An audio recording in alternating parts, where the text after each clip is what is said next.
Hello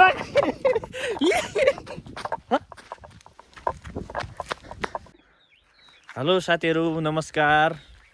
स्वागत छ मेरो नयाँ भिडियोमा। हामीहरू चाहिँ आज यहाँ मेरो पछाडि देख्नुहुन्छ हाम्रो गाउँ माथितिर छ। आज हामीले यस्तो घुम्दै यता तलतिर यहाँ हुँदै यहाँ गाउँबाट यता अगाडि जङ्गलतिर जाने प्लानमा छौँ। लेट्स सी के हुन्छ, जाउँ त अब। गाउँबाट जङ्गलतिर त लाग्यौँ केटा हो, कहाँ जाने थाहा छैन, हिँड्न त हिँडिरहेछौँ। फेरि अर्को गाउँ आयो, फेरि यहाँबाट देखिन्न, अलि तल गएपछि देखिन्छ। ल है साथीहरू, हामी चाहिँ अब ठ्याक्क यो गाउँबाट अब छुट्न लायौँ। जाने त कहाँ हो थाहा छैन, त्यही पनि यसो जङ्गल देख्यौँ, यसो जङ्गलतिर निस्किन्छौँ। पर जङ्गल छ, यी डाँडातिर जान्छौँ हामी, त्यहाँ घुम्न मजाले के हुन्छ त्यहाँ हेरौँ। यी हाम्रो पुराना घरहरू, एक जमानामा यहाँ यति मान्छेहरू बस्थे, पुरै गाउँ भरेको हुन्थ्यो। अहिले घर मात्रै छ नि, यहाँ कुनै घरमा पनि मान्छे छैन, यहाँ यस्तो खाली छ सबै। सब बसाइसराइ भयो केटा हो, केही छैन गाउँतिर, यस्तै हो, सुनसान छ। आएर यहाँ रमाइलो गर्ने पनि साथीहरू छैनन्, यस्तै छ। कस्तो सुनसान गाउँ छ यार, हेर्नु त, पुरै बारीमा तरकारी गहुँ केही छैन, न धान लगाएको छ। जान्छ केटा, यहाँ त दिउँसो बागिन्छ भन्छन् बाटोमा यार, ठप्प आइदिएछ त ममे घर। आशा गरौँ बाघ नभेटियोस्। अब टाढा भेट्यो भने त देखाउँछौँ होइन, भिडियोमा पनि देखाउँछौँ, रुखमा चढेर देखाउँला त्यसै उभिएर। सो केटा हो, हावा पनि जोरकै चलेको छ यार। राजनीतिका कुरा गर्दा यार आधा घन्टा कट्या थाहै भएन यार, जान लगाएको छ त्यो पनि थाहा छैन। गर्मी बढी भयो हैन, गर्मी भएर हाफ लगाएर अहिले यहाँ जाडी हावा लास्टै चल्यो यार। अनि यो सलाइदियो रे, यो राजनीति खुब चासो छ क्या यसलाई, राजनीतिका बारेमा खुब बोल्या हुन्छ जति बेला पनि यार। टाइम पास गराइदियो मेरो पनि यार आज। राजनीति हैन, महावीर पुनलाई जो जहाँबाट हुनुहुन्छ म्याग्दीबाट कोही हेर्दै हुनुहुन्छ भने महावीर पुनलाई जिताउनुहोस् हैन। बस अरू कुरा हामीलाई थाहा छैन, अरू पछि हामी लाग्दैन। महावीर पुनले चाहिँ जित्नु पर्यो, बस। ल केटा हो, हामी चाहिँ अब यस्तो जङ्गलमा आयो यार, बाघ आउला केटा हो। बरपिपल यही नि, यहाँ रुख छ केटा हो बरपिपलको। अनि यहाँबाट हामी अब यसो यहाँबाट अलिअलि यता भएर माथि जान्छौँ केटा हो। अस्ति योभन्दा अघिल्लो भिडियोमा हामी यो जङ्गल घुमेको थियौँ, यतातिरको यो सबै जङ्गल घुमेको थियौँ। आज चाहिँ यतातिरको खुब रमाइलो ठाउँ छ, यहाँ पनि भिरहरू छ, माथि बाघ हुन्छ यार। जङ्गल फडानी भएको केटा हो। अब केबीबाले घरमा ग्यास अब अनि केबीबाले ग्यास जोडेपछि त यो दाउराको त कामै छैन, खाली काट्यो यार यिनीहरूले यार, हो कि न केटा? त्यो पनि हो, ठाउँमा जङ्गल फडानी छ यार, यहाँ पनि छ। यस्तै हो पहाडतिर ग्यासहरू, अब त्यस्तो सिस्टमहरू हुँदैन। कस्तो घना जङ्गल छ यार, कस्तो जङ्गल छ त्यहाँ। अब यो गाउँतिर घुमेपछि क्यामेरा लिएर कहाँ हिँड्यो यो को भनेर हेर्छन् सबै, त्यही नि। प्रकृतिसँग जोडिया मान्छे हो क्या हामीहरू, जङ्गल मनपर्छ। थकाइ पनि लाग्छ, म त भर्खर भात खाएर आउँ यार झन्। यस्तै छ साथीहरू, यस्तै छ। जाउँ पहाडको उकाली ओह्राली। हा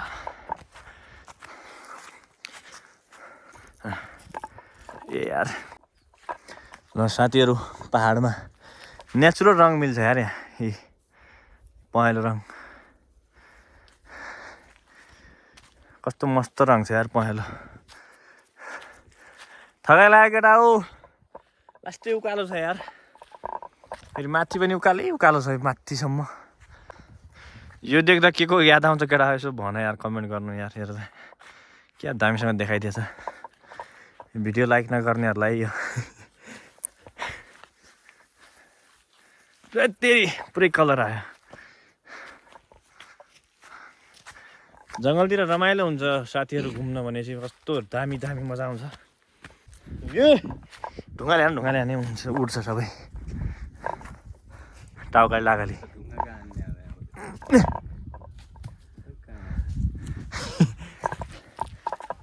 एघारौँ मोबाइल च्यार नि कहाँ सकिन्छ।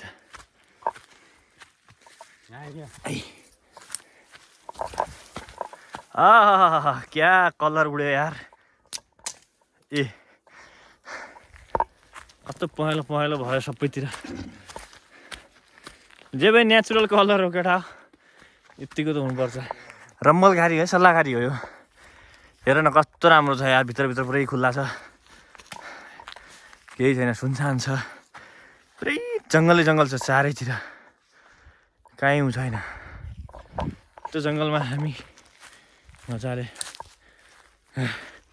थकाइ लाग्यो गाइज लास्टै थाकियो यार अहिले त यार सो गाइज यस्तो राम्रो भ्यू देखाउँछौँ हामीहरू यहाँबाट अब यही हेर्नलाई हामी यार आधा 1 घन्टादेखि बाटो हिँडेर यार पुरै उकालो उक्लेर यस्तो ठाउँमा आयौँ यार तर थकाइ चाहिँ लास्टै लाग्यो केटा हो है ल है देखाउँछु है 1 2 3 ठेरी वाह क्या दामी देखिन्छ यार यहाँबाट पर जङ्गल अनि यहाँ कस्तो गहिरो छ यहाँ तल यहाँबाट चिप्लेपछि सिधै जान्छ है यहाँबाट तल जान्छ है चिप्ले त चिप्लेको साथी चिप्ले चाहिँ खोज्न आइज है तेरी यार ओ तेरी लड्डे त होइन केटा यो सिधै तल देखिन्छ यार सिधै यार तर भिडियोमा देखिने रहेछ नि यार यो त्यति नदेखिने रहेछ कस्तो दामी भ्यू छ केटा तल पुगिन्छ सिधै चिप्लेपछि त कहाँ तल खोला हाम्रो गाउँको भाइरल ढुङ्गा हो केटा हो यो पर रोड पनि गइरहेछ त्यहाँबाट यताबाट जान्छ यता पुरै खनेर तल नदीतिर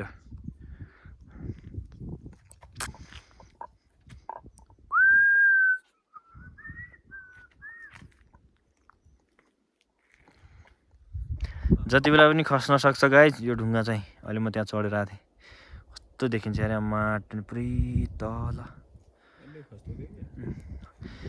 खस्दैन अहिले त त्यही हो केही छैन अरू यतिको घुम्ने ठाउँ अब पिकनिक जानुपर्छ एक दिन ऊ पर जङ्गलतिर अब योभन्दा पर ल गाइज हामीहरू त घरतिर फर्क्यौँ यार अब केही देखेन अरू घुम्ने ठाउँ यति हो घुम्ने ठाउँ यति हो बसियो गफ गरियो चुनाव लागेर पनि दिमाग खराब छ यार जहाँ बसी नि चुनावको मात्र कुरा निस्किन्छ केटा चुनाव सिद्धियो भने आनन्द हुन्थ्यो यार ठाउँ चाहिँ मस्त छ है तर आहा क्या दामी सल्लेरी छ यार ए रम्बलघारीमा हाम्रो गाउँ पनि देखिन्छ गाइस यहाँबाट पर एउटा सुकेको रुखले राखे नत्र त मस्त गाउँ देखिन्छ यार यहाँबाट हामी कति टाढा छौँ आफै हेर्नुहोस्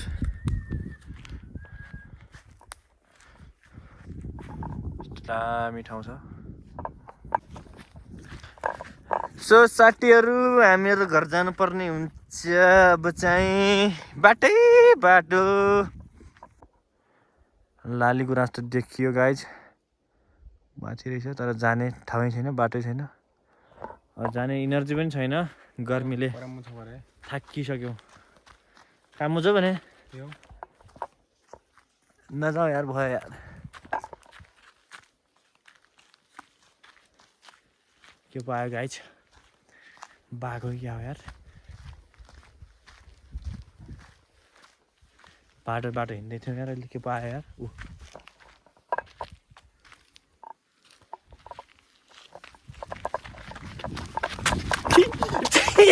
बाघ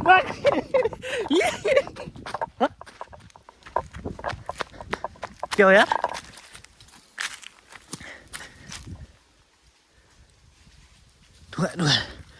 हान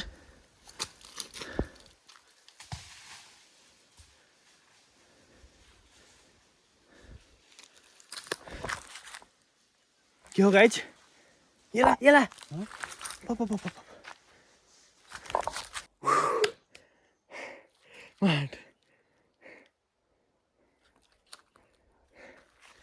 अचम्मै भयो यार त भागेर हो मलाई त भोसडी डराइदिन्छ मलाई त मुला यहाँ भिराएर भाग्दैन नि त। यत्तिरी यहीँ छला चल्ला मात्र हुन् कि बट्टो बट्टुला थियो एउटा त देखियो मैले यहाँनिर यार। बट्टा पनि हुनु सँगै बट्टो खोलो कि नै भाने त मारेर मारेन बट्टो त या त ढुङ्गा राख्नु रहेछ यार म त्यो मुन्टा नि त्यही भएर त डर लाग्यो एउटै जाने मन लाग्यो बड्डो होलो भनेर। सो गाइज के पो देख्यो यार यहाँ तर हामीले राम्रोसँग देख्न सकेनौँ उही हो भने यार। भिडियोमा देखियो होला उल्टै डर लाग्यो यार म कहाँ देख्यो यहाँनिर कालो छ। मैले देख्यौँ यहाँ नै छन् क्या तिनीहरू चाहिँ बाहिर जाउँ। हुन्छ सो गाइज त्यही हो डर लाग्यो यार अहिले त माटो नै भाग्नु पऱ्यो यहाँ नै हट्टो लाग्दा चल्लाउने बट्टा छैन क्या बड्डा हुन आयो त हुन आयो। यहाँ नै छन्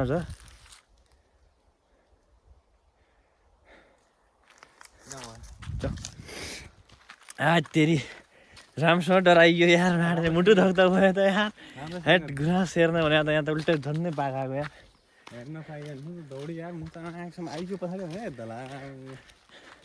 म आयो भने होइन क्या त अगाडिबाट यसरी हेर्ला थिएँ म त उता गुडियामा भिटा हेट फेरि बनेल हो सायद है बुङ्गुर देख्यो केटा बुङ्गुर जङ्गली बनेल डर लाग्यो गाइज त्यही हो अरू केही छैन अब हामीहरू चाहिँ घरतिर पुग्न लाग्यो ल ठिक छ भिडियो हेरिदिनु भएकोमा हजुरहरूलाई धेरै धेरै धन्यवाद है अब नयाँ भिडियोमा भेट्यौँ ल अहिले यति नै बोल्ने पनि भइरहेको छैन डरले ल ठिक छ धन्यवाद बाई बाई।